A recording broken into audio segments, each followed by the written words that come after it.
Allah'ның şundaq bir ismini okuyumuzki, o ismi bizge özümüzün kimlikini bildiradi. Bir narsani o'ylagudek bo'lib, bir ishni vujudga chiqargudek bo'lib, cho'ngchilik qilgan vaqtimiz nihoyat qisqa. Yaxshi qilgan bo'lsak, yaxshilik bilan, yomon ish qilgan bo'lsak, yomonlik bilan, haromni ko'rgan bo'lsak, harom bilan, nima ish qilgan bo'lsak, shuning bilan guvohlik beradi.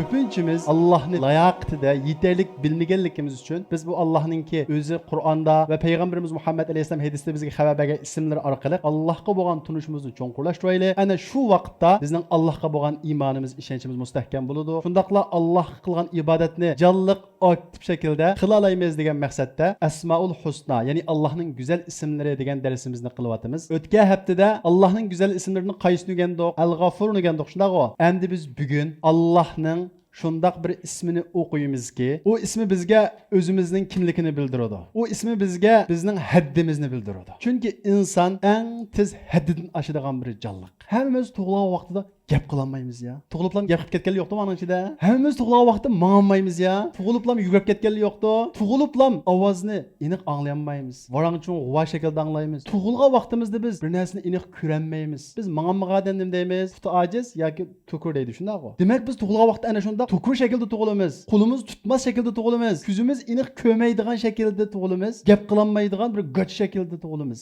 Vaqtning o'tishi bilan xulqimizning anglish aniqlashadi. Ko'zimizning ko'rishi suzlashadi. Qo'limizga harakat kiradi. Bir yoshga vaqtda mangamiz. Kim bizga bu harakatni bergan? Onamizmi, doktormi? Hech qaysi emas. Agar bizga bu harakatni berish doktor qila olgan bo'lsa, tug'ilgan vaqtimizda mangdirib o'tibdi bizni. Agar onamiz bizni gap qilg'iza olgan bo'lsa, ya'ni gap qilishimiz onamiz tarafidan bo'lgan bo'lsa, tug'ilishimiz bilan onamiz bizga gap qilish o'rgatib o'tadi. Biz ana shunda bir meyip o'xshash tug'ilamiz. Manganmaydigan, gap qilinmaydigan, aniq ko'ranmaydigan, anglayanmaydigan shaklda tug'ilamiz. Vaqt o'tgan sari Alloh taolo bizning putimizga harakat beradi, qo'limizga harakat beradi, ko'zimizni ro'shanlashtiradi, xulqimizni ro'shanlashtiradi. Ondan keyin o'ylashni, tafakkur qilishni o'rganamiz. Ya'ni Alloh taolo bizga tafakkur qilishni o'rgatadi. Ondan keyin cho'ng'ilimiz, maktabda o'qiymiz, diplomlarni olamiz, ma'lum xizmatga urilishimiz, bir qismimiz pul topamiz. Ammo biz yo'g'inab bir narsa o'ylagudek bo'lgan vaqtimizda, Alloh bizga shunday aql, tafakkur bergan vaqtida, ondan keyin o'qib ma'lum bir xizmatga erishgan vaqtida ojiz holatimizning hammani unutamiz. Pul topsak, men topdim deymiz. Yaxshi o'qigan bo'lsak, men o'qidim deymiz. Yaxshi bir xizmat fursati erishgan bo'lsak, xizmatni men tirishchan bo'lganligim uchun topdim deymiz. Biz asli kim to'q biz? Gap qilolmaydigan, manganmaydigan tug'ilgan bir maxluqdiq. Texmi haddan oshqanlarimiz qanday qilamiz? Manganmaydigan tug'ilib, gap qilolmaydigan tug'ilib, kim bizni Alloh mangdirib, gap qildirib, cho'ng qilib bo'lgandan keyin u aqlimizni, u fikrimizni, u qo'limizni, u putimizni Allah razı bo'lmaydigan yerga ishlatamiz. Demak inson haddidan oshadi ekan ballar, haddidan haqiqatan oshadi. Bunda qarab baqsak, inson tug'ilgan vaqtida ana shunday ojiz tug'iladi. Ondan keyin Alloh taolo kuch beradi, kuchlantirib, bir oz yoshlik vaqtimiz kelgan vaqtda aqlimiz pishadi. Nima qilsak qila oladigan bir holat keltiradi. Rasmiy imtihon boshlanadi. Ammo bunda qarasak, ba'zilarimiz 55 yoshdan oshgandan keyin xuddi qanday ojiz tug'ilgan bo'lsa, yana shunda ojizlab qana o'lab to'xtaymiz, uzunroq umr ko'rganlarimiz. Bir narsani o'ylagudek bo'lib, bir ishni vujudga chiqargudek bo'lib, cho'ngchilik qilgan vaqtimiz nihoyat qisqa. Amaliyotda u bizning cho'ngchilik qilgan vaqtimiz emas. Alloh bergan ne'matdan foydalanib imtihon beradigan vaqtimizdi. O'zimizning haddidan oshmaydigan vaqtimizdi. Lekin biz ana shundaq meyip qo'xshash manganmaydigan tug'ilib, Alloh bizga aql bersa, putimizga harakat bersa, qo'limizga harakat bersa, ko'zimizga harakat bersa, mushunda to'g'andan keyin men topdim, men qildim, men aqlliq deb haddimizdan aşımız. Şu Allah Teala Kur'an-ı Kerim'de kella innel insane leyetgâ deydi. Şek şüphesiz insan haddidin aşıdı deydi. Yani ana şundak aciz doğulup, çoğulap, Allah onun akıl berse, başkalığı beğenmegen fikrini berse, başkalığı beğenmegen fırsatını berse, başkalığı ba akıl mendin ba, başkalığı ba göz mendin ba. Şunun içinden Allah Teala bana biriptim var nimetini. Meyli o pul nimeti olsun, okuş nimeti olsun, hizmet nimeti olsun. Onun şükür kılışı yok. Men de bana şundak haddidin aşıdı. Er-ra'ahu stagna. Özünü bir hacet hesaplaydı. İnne ila rabbike rüc'a deydi Allah Teala. Ey insan, sen ana şundak sana bergen nimet arqılıq imtihan beradigan, küçlük, aqlliq vaqtında haddingdan oshsa, unutib qolma. Inna ila rabbika ruj'a. Senin qaytidigan yering Allohga. Sen agar ashundaq uzun ömür ko'rgan bo'lsa, ana ashundaq ojiz holatdan Alloh qaytsa deydi. Wa man nu'ammiruhu nunakkisuhu fil xalqi afala ya'qilun deydi Alloh taolo surasida. Uzun ömür bergan kishilarga qirg'an siri ularning tilini ojizlashtiramiz deydi. Afala ya'qilun. Ular aqlni ishlatmamdi. Biz shunda ojiz holat bo'libdimizkan, endi vafot bularga yaqingina, yana ojiz holatda aytdik, bu o'ttirda bir fursat bor ekan. Bu biz kibrinadigan, cho'ngchilik qiladigan fursat emas bu. Allohga shukr qiladigan, ma hayotdagi imtihonni yaxshi biladigan, vaqtni qadrlaydigan bir vaqt ekan deb bu haqda o'ylanmamdi. Afala aqlni ishlatmamdi deydi. Demak, inson mana shunday haddidan oshadi. Biz o'rganmoqchi bo'lgan Allohning bugungi ismi bizga haddimizni bildiradi. Ya'ni biz bugun o'rganmoqchi bo'lgan ism Allohningki Al-Malik va Al-Malik. Al-Malik degan gap mutlaq podshoh, haqiqiy podshoh degan gap. Allah deydi ki enel melik deydi Allah Teala. Men padişah deydi. Ey kişiler, ey insanlar, ey yigitler. Sizler palanı padişah, palanı reis, palanı prezident dep çoğun bilvatsizler. Enel melik. Men padişah deydi. Yani biz ibadet kılatkan Allah o hakiki padişah. Biz çoğun bilvatkan, biz heves kılatkan padişahlar, prezidentler hakiki padişah emez. Allah hakiki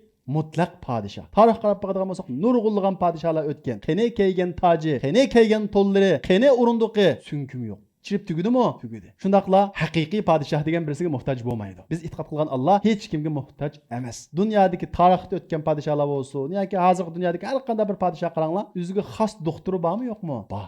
Nima uchun doktor va muhtoj? U kasal bo'ladi. Ana shundaq necha yuz ming qo'shini va podshoh bo'lsa-mu, uning bir xos doktori va u bir ojiz. U haqiqiy podshoh emas u. Haqiqiy podshoh ojizlik degan bu sifatga aslo yaqin kelmaydigan, hech kimga muhtoj bo'lmaydigan Alloh haqiqiy podshoh. Shuning uchun bizning eng cho'ng bildig'inimiz u rais, bu rais emas, Alloh bo'lishi kerak. Biz Allohni tunmaganligimiz uchun Allohga ishonimiz yo'q, lekin cho'ng bilinmaymiz. Allohning haqiqiy al-Malik ekanligini esimizdan chiqarib qo'yamiz. Alloh taolo sura Mulkda deydi: "Tabarakallazi biyadihil mulku va huwa ala kulli shay'in qodir." Haqiqiy podshohlik ilkida bo'lgan zot buyukdir deydi. Yani haqiqiy buyuk bo'g'ini bizning haqiqiy cho'ng bo'lishga tegishlikimiz, biz kunda namoz o'qiyotgan, biz duo qilayotgan ilohimiz. Alloh haqiqiy buyuk. Tarixda nurg'unlagan davlatlar o'tgan. Dunyoning 3dan 2 qismiga hukm surgan davlatlar o'tgan. 500 yil, 600 yil, hatto 700 yil hukm surgan imperiyalar o'tgan. Qani shu imperatorlar dedik-ku, sünkum yo'q ularninki. Bek kichik ko'rib olamiz uchun biz ma dunyoni qanday desa, ko'zimiz mushu 20-asr qilam, 2000-yil qilam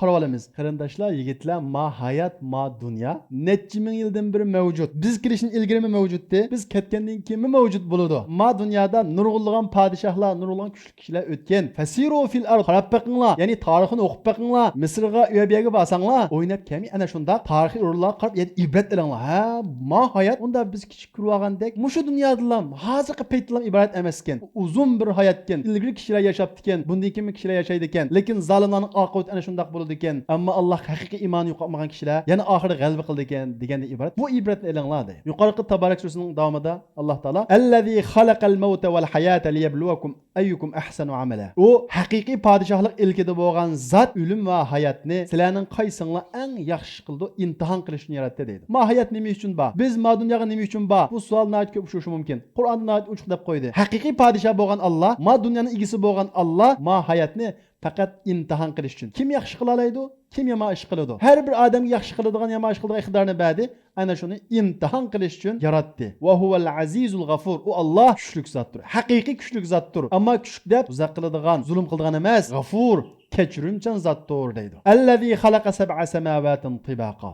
U Alloh 7 qat osmonni yaratdi. Ma tara fi xalqir rahman min tafawut. U 7 qat osmonda, koinotning yaratilishida, zaminning yaratilishida hech bir qusurni ko'maysa deydi. Qarab qilgan bo'lsak, sizlar hozir bir qasrni ko'rdinglar, cho'ng bir qasr. Kech kelgan hamon chirig'i yanadi ekan. Tong atgan hamon chirig'i o'chidi ekan. Ichidagi sistema shunchalik puxta. Sizlar u qasrning ichida bir podshohning ko'misanglarmi? Aqlinglar bu qasrningki bir barpo qiluvchisi bor, bir podshohi bor deganni sizlarga demdi demamdi deydi. Kofir degan qanday odam desanglar, ana shundaq bir qasrni ko'rib turib, yo'q bu qasrningki bir podshohi yo'q, bu qasr o'zligidan paydo bo'lgan deydigan kishi kofir degan. Yo'q, bu qasrning podshohi bor degan musulmon shu. Koinotning iborat bu qasr qarab qolgan bo'lsa, at deganda quyosh chiqadi, kechdi patadi, bir yerda azroq suv kamlab qolsa yomg'ir yog'adi, 4 fasl almashib turadi. Ya'ni hayotlik nihoyatda muntazam shaklda saqlanadi. Buni kim saqlab atadi, kim davom qiladi dunyodagi hayotlikni? Bu dunyoning koinotning podshohi. Ma tara fi xalqir rahman min tafawut.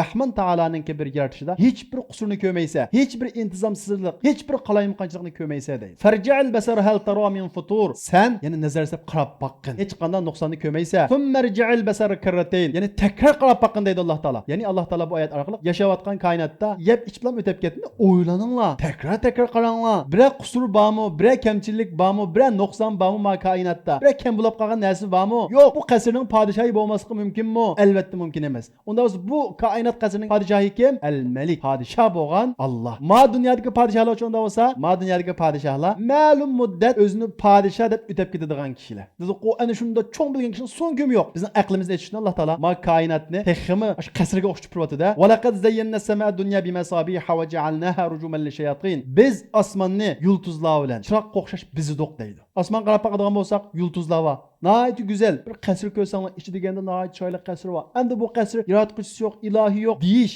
qancha bir məntiqsiz bolsa, bu şu kainatni kürəb turub, quyoshni kürəb turub, yulduzni kürəb turub, yaratqıcı yox deyiş ana şunda məntiqsiz, aqlga uyğun emas bir iş. Velillezine kafaru bi rabbihim azabu cehennem ve bi'sal masir. Ana şunda kainatni küzdüb, o yerdeki yulduzlar, o yerdeki intizamlıq urullaşdırışlarını kürəb turub, yəni Allah'ın inkar qılan kişilərə azabu cehennem, cehennemnin azabı buludu. Oylab baxadigan bolsaq, ma dünya qarindoshlar xuddi bir zavod va zavodni puxta bir yerga o'xshaydi. Nihoyatda mukammal. Masalan, bugun suv idorasini uchirib keldi. Su amberda suv 26% dan tuvallab ketdi. Suv ishlatganda qattiq tasarrufliq, isrof qilmay ishlating deb uchirib keldi bayat. Bu suv degani zavoddan chiqarib olmaydi. Fan texnik shuni taraqqiy qildaymiz ya. Hozir biz xuddi torimiz yashamaydigandek, telefon bo'lmasa yashamaydigan o'ylaymiz. Telefon bo'lmasa yashayoladi. Turmudigilar yashayotadi. Ammo biz ko'zga ilmayotgan, yendan o'tib ketayotgan, o'ylanmayotgan Allohning bir ne'mati borki, u bo'lsa suv bo'lmasa yashayolmaymiz. Shuning uchun davlatimiz jiddiylashadi. Ana shunday 26% ga uçu yollaydı. Sonra israf qilmanglar deydi. Onundan tuvallasa boshqa tadbir qo'llanadi. Ammo Alloh taolo yana bizni qurg'oqchilik qo'ymay,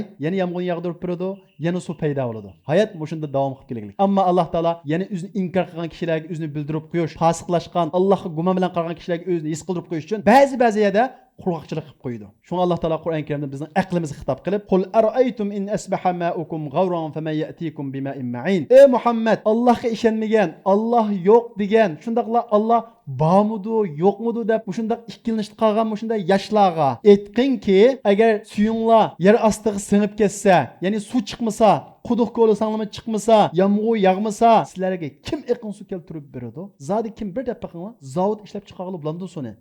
Bo'lmaydi. Bu faqat biyos Allohdan keladigan ne'mat bu. Ammo ashuna suvni ichib turib, yana Alloh yo'q deyish yoki Alloh bormi yo'qmi deb shu bilinish ajoyib bir aqlga zid bir ish. Mishaga hozir biz suv akib berdi, men usab qoldim. Usab qolgan hamon suv akib berdi, yana ichdim. Yana usab qolgan hamon suv akib berdi. Ammo men suvni ichib turib, bu suvni akib berguchi yo'q, bu suv o'zligidan keldi desam, men har qancha ilg'or narsani ijod qilyaptay, nurg'ulg'an texnikani sizning oldingizda qo'yaptay, sizlar nima deysizlar? Texnikani ijod qilib aql ishlamadi. Suv kib tursa, usug'an hamon, yana suv akib berguchi yo'q dedingiz deb demsil demamsizlar.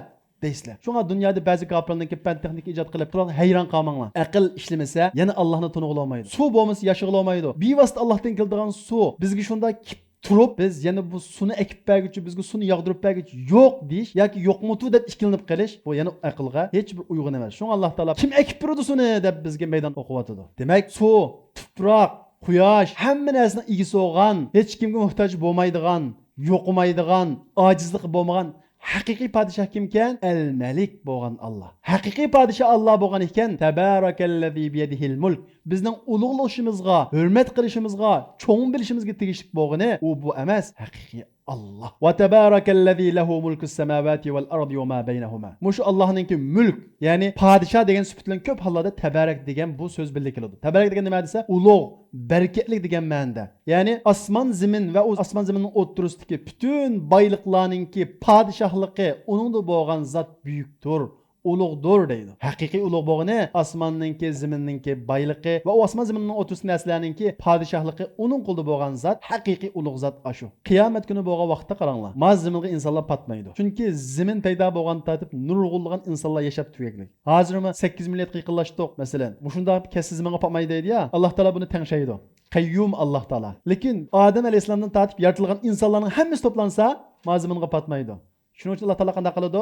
Ma zamindan boshqa bir zamin yaratadi. Qiyomat bo'lgan vaqtda Alloh taolo yaqbidullohul arda yawmal qiyamah va yatwi as-samaa bi yaminihi. Qiyomat kuni Alloh taolo xuddi bu osmon zaminni kitob qatliganda qatlaydi deydi. Anal malik buningga havas qilib cho'ng bo'layotgan kishilar men podshoh ayna mulukul ard. Zaminda o'zining huquqi foydalanib kishilarga zulm qilayotgan, voy podshoh deb cho'ng bo'layotgan kishilar qani u podshohlar deydi. Qarab baqadigan bo'lsak, hozir biz podshohlarni yoki prezidentlarni cho'ng kishilar deymiz. Amaliyat ular nihoyatda bizga o'xshash bir ojiz inson. Bizdan bir farq yo'q. Fakat ularga vaqtliq ba'zi bir ne'matlar, ba'zi bir fursatlar berilgilik. Ammo haqiqiy podshoh faqat Alloh taolo. İkincisi bu Malik degan Allohning bu sifatiga yandash bo'lgan yana bir sifati Allohning El-Malik. El-Malik degan igisi degan gap. Alloh haqiqiy igisi. Nimaning igisi? Hamma narsaning igisi. Bizga bilgan bu ömrning igisi, bizga berilgan bu hayotlikning igisi, nafsimizning igisi, bizning ko'zimizning, bütün a'zolarimizninki egisi. Masalan, biz hozir deymiz, qo'lim deymiz, ko'zim deymiz, ig'zim deymiz. Xo'sh, qo'l bizniki ekan. Ko'z bizniki ekan. Ko'z qanday ko'radi, qaysini deb bilaysizlar. Kurash prinsipini qaysini deb bilaysizlar. Quloq qanday anglaydi, qaysini deb bilaysizlar. Bu bizning o'g'andigan deb bilishimiz kerak. Yana birisi hozir sizdan bir savol so'ray. Bir mashina, mening mashinam dedinglar. Ammo haydab baqa desa, yo'q, mening kuchim yetmaydi dedi. Amiz to'xtatib baqasi, mening kuchim yetmaydi deding. Mashinasining egisi degan, mashina haydalishi kerak, to'xtalishi kerak. Shundaqmi? Agar haydayolmasa, to'xtamasa mashina egisi bo'lmaydi. Unda bo'lsa, yurgan dedinglar. Yurganni to'xtatib baqinglar. Yurganni mangdirib baqinglar, to'xtatib. Qaysini mangdirib to'xtalisizlar? Ko'zingni yumolmaydi, bir ko'makdan qilib baqinglar. Andaki tutqan qilib baqinglar. Qaysini quldi bu? Demak bu sening emas bu. Masalan, ma ishxona mening dedim. Chiqadigan ish qayerda dedinglar. Bilmayman desam, bu ishxona mening degan gapga ishonamsizlar? Mening o'g'anligim bilishim kerak uni. Endi yurgan dedinglar. Jigirin dedinglar. Kuzam dedinglar. Ichki a'zoning nada ekanligini agar rintiginda ko'magan bo'lsanglar qaysinglar bilasizlar. O'tda bir a'zova Muhammad, o'ting nada seninki? Bo'lmasa, o't sening emasmi? Mening deydi, lekin o'rin uqmaydi. Nadaligini bilmagan yerda uning qanday harakat qildiganligini texim bilmaydi-da u. Unda bo'lsa, biz bu o'timizning, kuzimizning, qo'limizning nimasi ekan? Omonatdori. Uning egisi kim? Alloh. Omonat degan surludir.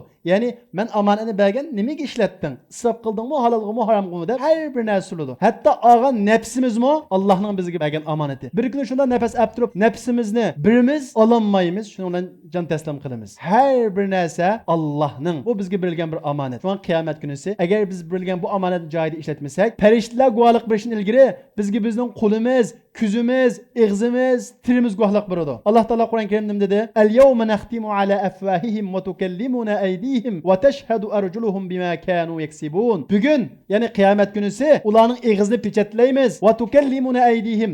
Bizga ularning qo'llari so'zlaydi. Ey Alloh, bu qo'lni bu bandaga berganding, manda haram narsani tutdi. Ey Alloh, bu bandaga putni berganding, manda haram yerga bordi. Ey Alloh, bu bandaga ko'zni berganding, lekin bu banda ko'z bilan foydali kitob yoki Qur'on o'qimay, xos telefon uyan o'ynadi, haram narsani ko'rdi deb ko'zimiz bizga guvohlik beradi. Hatta iza ma ja'uha shahida alayhim sam'uhum deydi Alloh taolo. Jahannam kelgan vaqtda ularning quloqi guvohlik beradi, ko'zi guvohlik beradi, tilisi guvohlik beradi. Har biri so'zlaydi. Vaqt bizni hayron qilamiz. Waqalu li juludihim lima shahidtum alayna. Tira nima uchun guvohlik bersizlar? Ya'ni qanda so'zlaysizlar deb bu savolni qo'yamiz deydi. Qalu antaqanallohu allazi antaqa kulli shay. Har narsani gap qilgan Alloh bizim gap qilg'izdi deydi. Biz hozir gap qildik. Qanda gap qildik? Buning qaysinglar bir prinsipini tushuntirib berasizlar? Tushuntirmaymiz. Qiyomat kuni Alloh taolo ko'zimizni, qo'limizni, tilimizni, quloqimizni, har bir narsamizni so'zlatadi. Qo'limiz, ko'zimiz bizga guvohlik beradi. Yaxshi qilgan bo'lsak, yaxshilik bilan, yomon ish qilgan bo'lsak, yomonlik bilan, savoblik ish qilgan bo'lsak, savoblik bilan, haromni ko'rgan bo'lsak, harom bilan, nima ish qilgan bo'lsak, shuning bilan guvohlik beradi. Demak, biz o'zimizning ömrünün, ko'zimizning, qo'liqimizning, har bir narsamizningki omonatdori, egisi emas. Haqiqiy egisi kim? El-Malik bo'lgan Alloh. Ya'ni Alloh taolo bu El-Malik degan ism bilan ey insonlar, mening deb o'ylab qolmanglar.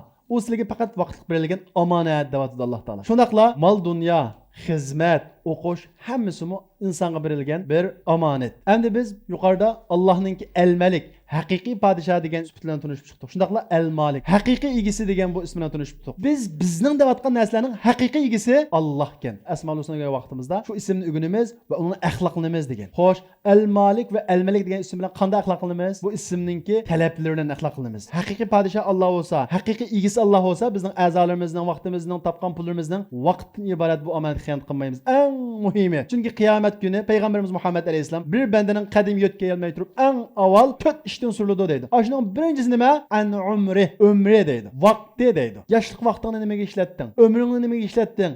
deb bundan so'raydi. Shunga aziz yoshlar, o'tgan sizning vaqtinglar, umringlar. Ma vaqt kun o'tmayotdi, sizlar o'tayotsizlar. Shunda o'tab qilib mohiyatdan ketimiz. Hammamiz o'lib ketamiz. 100 yildan keyin ma zaldagi hech qaysimiz ma dunyoda yo'q. Ko'p ehtimolda 100 yildan keyin yo'q, 150 yildan keyin texmi yo'q. Hatto 150 yildan keyin bolalarimiz qolmasligi mumkin. 200 yildan keyin bolalarimiz qolmaydi. 250 yildan keyin bizning ismimizni biladigan bir odam qolmaydi.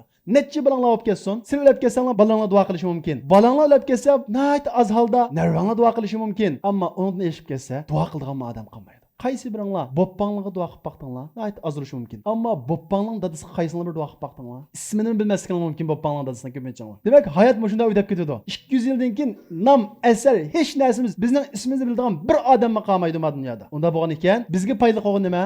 Vaqtimizdan foydalanib, Alloh rozi bo'lgan azroq bo'lsa-mu ish qilib olish. Vaqtimizni asla zaya qilmaslik. Shundaqla bizga bilgan omonatlarning qatoridan saqliq. Doktorga qarab baxsangiz, sildek yosh nurg'ulg'an ballar bor. Har xil saqaymas kasallik girib turib bo'lgan ballar bor. Ammo Alloh taolo sizni u xil sinoq bilan sinimidi. Sinisimi sinaytdi, lekin sinimidi. Shuning uchun yosh vaqtinglarni behuda ishlarga o'tkazayotmang. Bu bizningki al-malik ismidan oldigan bir nasibimiz bo'ldi. Undan boshqa mol dunyomi bir omonat. Ko'p hollarda mol dunyoni kishilar men topdim deb o'ylaydi. Amaliyotda mol dunyoni tepish uchun tirishidi, qonta to'kidi, kecha to'xlamaydi, topidi. Ammo shu kecha uxlamagan, tirishganlarning hammasi topalamdi pulni. Pul tepishning bir formulasi bormi? Yo'q. Nima uchun hammadan topolmaydi? Chunki pul, iqtisod, rizq Allah'ın qulda. Allah xalığın bendisiga beradi. Ama bir adam pul topgandan keyin pulning egisi men topdim degan hamon bu adam xatolashidir. Bu xuddi Qarunga o'xshash xatolashidir. Qarunga nima dedi Musa alayhisalom? La tansa nasibaka minad dunya. Ma dunyodagi nasibani unutib qolma. Pul tapma emas, lekin oxiratni unutib qolma. Ziminda buzg'unchilik qilma dedi. Qarunum dedi. Innama utituhu ala ilmin indi. Men u pul, u mol dunyoni ilmimga tayinib topdim dedi. Men iqtisodda o'qiganligim uchun, iqtisod shunaslik bo'lganligim uchun, tajribam bo'lganlik uchun topdim dedi. Alloh taolo nima dedi? Avalam ya'lam annalloha qad ahlaka min qablihi al-qurun. Uningdan ilgari, uningdan ko'p pul topgan kishilarni Allohning qanday xalaq qilganligini Qarun bilmadi dedi. Qarab bakadigan bo'lsak, pulni bizning tirishimizga qolmaydi. Ammo birishda Allohning beradiganligini naqab ko'raymiz desanglar, bizning vatanda nurg'un pul topgan kishilarimiz bor. Miyaga chiqib pul topolmay vatudo. Agar bir odam pulni o'zi topadigan shunday yomon bo'lsa, müşahidimi tapalsa bo'lmamdi? Nima uchun topolmadi? Alloh u yerda berdi, bu yerda bermadi. Balkim o'ylab qolishing mumkin. Vatanda pul topmoq oson deb, bu yerda taskan deb. Vatanda taxi kichik chiqqan, ammo miyaga chiqib pul topib ketganlar bordi. Bor. Demak, pul topolmasligiga mavjud emas. Alloh xohlagan kishiga beradi. Ammo hech qachon pulninki bir omonat ekanligini unutmasligimiz kerak. Ondan boshqa ota-ona nisbatan farzandmi bir omonat, ayolmi bir omonat, ayolga nisbatan bir omonat. Har birisi qiyomat kuni suriladi. Ota-ona bo'g'ichi bolasidan suriladi. Qanday tarbiyading? Non osh bir bilan baqdingmi yoki tarbiyasiga ahamiyat berdingmi? Men sana uni omonat qilib berdim deb buni so'raydi Alloh taolo. Payg'ambarimiz Muhammad alayhisalom hadisida aytib uchiq qilib, "Va rajulun ra'in an ahlihi." Er kishi oilasidan mas'ul dedi. "Va rajulu ra'in" dedi Payg'ambarimiz Muhammad alayhisalom. Padichi dedi. Padichi degan kim? Boshqalarning qo'yniga kelib beqib bitgan bir omonatda. Payg'ambarimiz dal ashunda dedi. Bolalarga nisbatan biz bir omonatda. Ayolmi bolalarga nisbatan bir omonatda, u o'z oilasini surladi dedi. Demak, birinchi qilib bizga berilgan bütün amanetler, qo'l olsun, ko'z olsun, quloq olsun, bolalarimiz olsun, pul olsun, mush amanetlarning hammasini asraymiz, degan yerga ishlatamiz, isrof qilmaymiz, haromga ishlatmaymiz. Bu bizningki birinchi nasibimiz bo'ldi. Ikkinchisi qarindoshlar, cho'ngchilik qilmaymiz. Chunki haqiqiy podshoh kimkan? Alloh ekan. Har qancha yug'unsanglarmi dunyoda podshohlab to'xtaysizlar. Podshohlab to'xtasanglarmi, yana sizlar ojiz, yana sizlar muhtoj. Inson qaranglar, doim erishgan narsalar o'zining kimligini yaratadi. Masalan desa hozir Abdüşükür hazır. Peçet bir kiyim kiyse, peçet kiyim kiygen bir Abdüşükür oldu hocam. Daha buldu vaqtda. Eğer iPhone 15'ten birini alsa, iPhone 15'i var Abdüşükür oldu. O vaqtda azroq o'zgaraydi. Eğer peçet maşindan birini alsa, mashinasi var Abdüşükür oldu. Nurg'un yosh bolalarga qarasanglar, isl mashinada birini ko'rsa, gachchida qashi to'xtaydi, ko'zoynagini taqaydi, qana qildi, resimga tushib oladi, xuddi "Ma mashina mening" degandek, andan uni to'rga chiqaradi. Nima uchun qildi bilamizlar shuni? Inson erishgan narsa orqali o'zining kimligini yaratishga tirishadi. Ya'ni shu narsalar bilan inson kibrlanmoqchi bo'ladi. Kibrlanish uchun qiladi. Vaholanki inson u mashina rost o'zining bo'lgan taqdirdami, uning bir omonat ekanligi, Allohning bergan bir omonat ekanligini his qilsa, aslo kibrlanmaydi. Shunga bizningki al-Malik va Malik ismini olgan nasibimizning birisi kibrlanmasligimiz kerak. Nima kibrlanamiz? Ma'qul mashinamiz bor. Biz qanchalik ega bo'la olamiz mashinamizga? Masalan, mashinamiz bor deb hozir shundami? Doktorga borib o'zimizni tekshirib baqiladi. Doktorning telefon keldi. Stajyer Xudoyim saqlasin, jiddiy rak ekan, jiddiy davolamasa qolmaydi. 100 ming dollar lozim dedi. Mashina sotmay amal bormi? Kim buni kafolat beralaydi? Shunda bir telefon kelmaydi deb. Kim mecbur mashinamizni sotamiz? Mecbur uyimizni ayiramiz. Nurg'ulg'an boylar va shunda ishlovlar verim bo'lib ketgan. Demak, biz pulimizni ega emas vaqti kelsa, Alloh bizning qo'limizga pulni har vaqt ilib olaydi. Mecburlab qolamiz shuningga. Mayli biz qanchalik narsaga erishib ketaylik, qanchalik mol dunyoga erishib ketaylik, kimligimizni o erishgan narsalarimizni ustiga qo'yishdan saqlanaylik. Biz kimligimizni Alloh bilan bo'lgan yaqinligimiz ustiga quraylik. Undan boshqa bizningki bu al-Malik va Malik ismini olgan bir nasibimiz, boshqalarga hasad qilishdan saqlanishimiz lozim. Biz boshqalarga nima hasad qilamiz? Bakroq pul tepib ketsa, yoki bakroq o'qib ketsa, yoki yaxshiroq bir ish qilgan vaqtda uning qarta hasad qo'zg'alib qoladi insonda. Xo'sh, biz inson erishgan narsaning hammasi Alloh tarafdan berilgan bir omonat dedik. Pul topgan bo'lsin, bir o'ringa erishgan bo'lsin, hurmatlangan bo'lsin, izzatlangan bo'lsin, u kim tarafidan berildi? Al-Malik va al-Malik bo'lgan Alloh taolo tarafidan berildi. Uningga berilgan pul, uningga berilgan hurmat, uningga berilgan izzat Allohning o. Unda bo'lsa biz uningga hasad qilgan vaqtda kimga hurmatsizlik qilgan bo'ldik ekanmiz? Shuni bergan Allohga hurmatsizlik qilgan bo'lamiz. Chunki inson hasad qilgan vaqt qanday hasad qildi desanglar, eshib ketgan yoki pul topib ketgan bir odamga u odam uningga loyiq emasdi deb hasad qiladi. Va Alloh bilmamda loyiq emasligini agar loyiq olmasa Allohdan elib oladi undan. Shunga inson hasad qilgan vaqtda o'zi tuyib yo tuymay Allohning taqsimotiga qarshi chiqqan bo'ladi. Biz dedik al-Malik, har narsaning egasi Alloh, izzatning egasi Alloh, al-Malik, haqiqiy podshoh Alloh. Unda bo'lgan ekan, Alloh kimga nim bergan bo'lsa, uningga asla va asla hasad qilishdan saqlanishimiz kerak. Undan boshqa tamoqxo'rlikdan saqlanishimiz lozim. Boshqalardan bir narsa kutishdan saqlanishimiz lozim. Hurmat izlab boshliq yoki boshlan keyin mangadigan kishilar bor. Nimishqa shundan billa o'sak, billa cho'ng'ilimiz deydigan. Boylik izlab boylarning qishda mangadigan kishilar bor. Shu boylan o'sak, puldor bo'lamiz deb. Hatto boyninki qizni olsak, beyib qolamiz degan o'xshash ba'zi yoshlar bor. Boyning qizni olishni o'ylaydigan. Lahu maqalidus samawati val ard. Ey yigitlar, osmon zaminning xazinasining ochqusi kimda? Allohda deydi. Boylik izlasanglar boyning qizni olmay, Allohdan tilanglar. Boylik Allohning qishda. Hurmat izlasanglar, bir boshqani kayindan mangmay, Allohga yuzlanglar. Ayabtaguna indahumul izza. Sizlar ashu mansabdor, bosh o'bulning kishini izzat topamiz deb o'ylamsizlar? Fa innal izzata lillahi jami'a. Izzat Allah'ның. Allah subhanahu wa ta'ala bizni ana shu Allah'ның el-Malik, haqiqiy podshoh degan bu sifatini bilib, ko'nglida, qalbida, zihnida Allah'ni haqiqiy podshoh deb tunuydigan, hamma narsalarning egasining Allah ekanligi, bizning saqliqimizning, bizning vaqtimizning, bizning ko'zimizning, bizning quloqimizning, bizning putimizning, hamma narsalamizning haqiqiy egasining Allah ekanligini tunib, buning bizga berilgan bir omonat ekanligini tunugan va bu omonatni o'z joyiga ishlatgan kishilarning qatoridan qilsin. Bu omonatni gunohga ishlatgan bunday kishilarning qatoridan bo'lib qolishdan bizni Allah Taala saqlasin. Va axiru da'vana anil hamdulillahi robbil alamin.